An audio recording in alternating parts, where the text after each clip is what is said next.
Salam sehat, salam PKRS.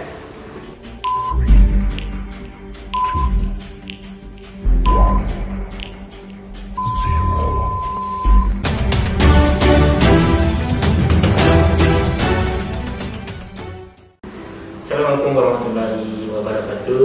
Dimanapun sahabat PKRS berada, khusus untuk warga Solo dan sekitarnya. Pada pagi hari ini kita kedatangan tamu dari Dr. Selasi Laboratorium Rumah Sakit Muhammad Nasir sudah diganti.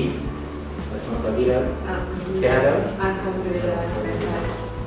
Ini Dok, kita masyarakat kita nih sudah sedang dengan pandemi COVID-19 ya, Dok. Nah, untuk pemeriksaan lapor ini, Dok, bagaimana sih prosedur atau cara kita awal kita bisa pemeriksaan lapor itu tersedia?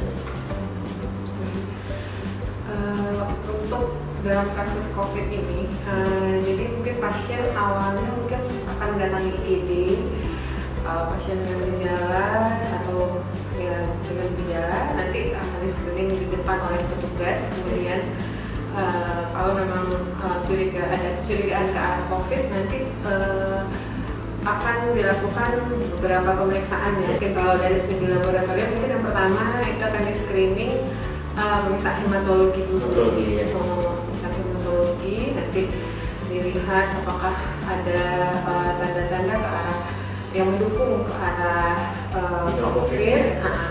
Nanti itu juga nanti akan disinergikan dengan pemeriksaan ronsen dada. Nanti kalau misalnya memang curigaan yang kuat ke arah itu, maka nanti akan dilakukan pemeriksaan lanjutan. Kemudian Dok, sekarang masyarakat kan banyak dapat informasi juga ada antigen, ada rapid. Secara umum mungkin kan seperti itu menggunakan. Nah, untuk di rumah sakit kita ini kategori pemeriksaan itu apa aja, Dok?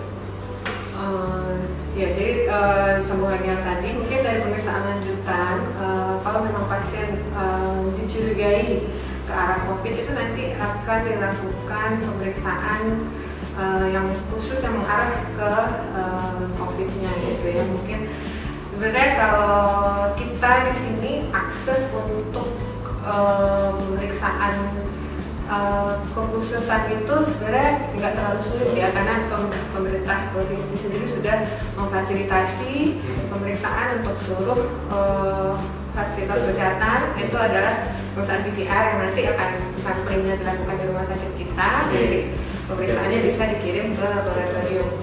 Jadi untuk pemeriksaan spesimen itu sendiri ada beberapa macam yang bisa kita periksa. Jadi yang pertama yang penting sekali itu adalah agentnya atau virus, keberadaan agentnya atau virusnya. Nah, atau yang kedua adalah pemeriksaan antibodi yang terdapat di dalam tubuh kita. Nah, yang kita ambil darah ke kalau pemeriksaan antibodi itu dari darah. Kalau pemeriksaan agentnya itu biasanya itu dari swab nasofaring. Jadi untuk pemeriksaan virus itu sendiri sebenarnya ada istilah yang banyak beredar, itu adalah pemeriksaan rapid. Apa sih itu pemeriksaan rapid? Rapid test itu sendiri sebenarnya rapid itu artinya itu kan adalah cepat artinya kan. Berarti pemeriksaan yang hasilnya bisa kita ketahui cepat.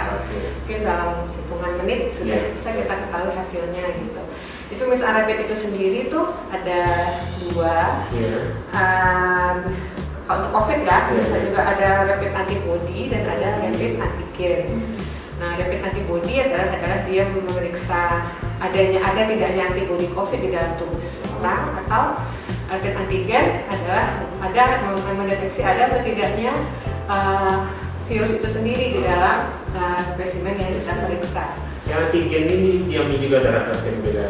Oh tidak, kalau antigen itu adalah dia dari swab nasofaring. Jadi dia dari hidung, karena dia memang mengambil materi virusnya. Kalau antigen itu dia memeriksa seluruh protein, jadi nanti dia mendeteksinya. Nah, kalau antibody itu adalah antibody yang ada di dalam tubuh badan. sudah terbentuk kita adanya paparan sebelumnya. Untuk pemilihan jenis pemeriksaan sebenarnya pun perlu trik-trik supaya pemeriksaan yang kita pilih itu efektif menjaring untuk menjaring penemuan kasus gitu. Pada keadaan yang sangat akut, mungkin yang infeksi baru dan sangat berat, mungkin bisa kita gunakan dengan swab antigen saja. Tapi tidak semua swab antigen negatif itu adalah negatif. Tidak semua swab antigen tidak semua swab antigen itu berarti kalau dia negatif antigen berarti dia aman gitu. Karena memang kalau misalnya kecurigaannya tinggi, memang tetap kita harus konfirmasi dengan pemeriksaan amplifikasi asam nukleat, atau yang paling sering dipakai di situ adalah pemeriksaan PCR gitu. Kalau antibody bisa positif gimana? Kalau antibody positif, mesti kita lihat dulu antibody ini pemeriksaan rapid ya. Antibody yang reaktif itu adalah IgG atau IgM. Kalau IgG, kalau hanya IgG saja dengan gejala klinis yang juga tidak begitu, yang tidak ada gejala klinis, apalagi dalam keadaan sekarang ya, mungkin perlu lagi kita tanyakan apakah pasien pernah vaksin atau sebelumnya sudah pernah dinyatakan positif COVID. Nah, itu wajar saja dia masih mengalami rapid antigen IgG yang reaktif. Namun apabila IG yang reaktif itu adalah IgM, itu sih biasanya sih besar kemungkinan itu adalah suatu keadaan akut, atau keadaan dia memang sedang terinfeksi. Jadi kadang kita menemukan rapidnya reaktif tanpa melihat status sebelumnya, maksudnya keadaan pasien sebelumnya bagaimana, apakah dia sudah vaksin atau dia sebelumnya sudah kena dan sudah sembuh. Dia sudah kena dan sudah sembuh, wajar dia antigen IgG-nya nanti akan reaktif. Jadi nggak semua rapid antibody reaktif itu adalah pasien COVID gitu. Pasien sudah sembuh pun justru malah harusnya sudah terbentuk antibody-nya gitu. Pas kita katakan yang bagusnya antibody aja lah, bagusnya itu kan sama aja. Mohon informasinya udah sama ini bagaimana di sini. Jadi ini mungkin terkait dengan ini juga ya, kayak biaya pemeriksaan mungkin, karena rapid antibody mungkin lebih murah gitu kan, atau akses untuk pemeriksaannya juga lebih mudah didapat, ada di mana-mana gitu kan. Tapi kalau misalnya memang dia ada gejala dan memang ada kontak erat sebelumnya, itu memang kita anjurkan untuk pemeriksaan PCR sebaiknya ya. Tapi kalau misalnya dalam keadaan mendesak, boleh kita gunakan antigen dulu. Cuman kalau memang secara klinis kita curiga ke arah COVID, walaupun negatif, baik IgG yang tadi, walaupun negatif, hasil rapid antigennya belum tentu dia benar-benar negatif. Tetap harus kita konfirmasi dengan pemeriksaan amplifikasi asam nukleat atau PCR gitu. Berarti pemeriksaan terakhir lah sebenarnya PCR-nya memastikannya. Iya, untuk pemeriksaan yang sangat pasti itu sekali sebenarnya adalah kultur virus ya. Cuman untuk kultur virus itu kan sangat sulit dilakukan dan sangat berisiko.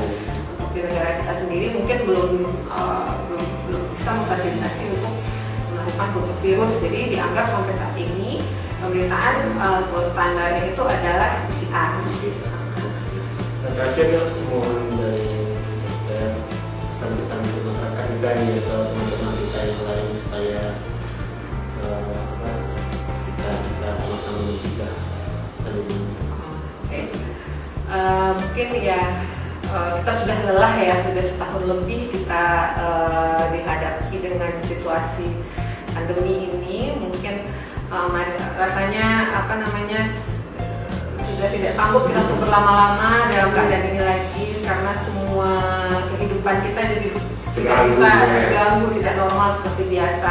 Jadi marilah bersama-sama kita berusaha mengatasi atau cepat-cepat mengakhiri pandemi ini dengan memutus rantai penularan ya, salah satunya ya dengan menerapkan protokol kesehatan yang 6M kalau sekarang ya. Kalau dulu 3M, sekarang sudah 6M. Nanti mungkin bisa 7M, 8M.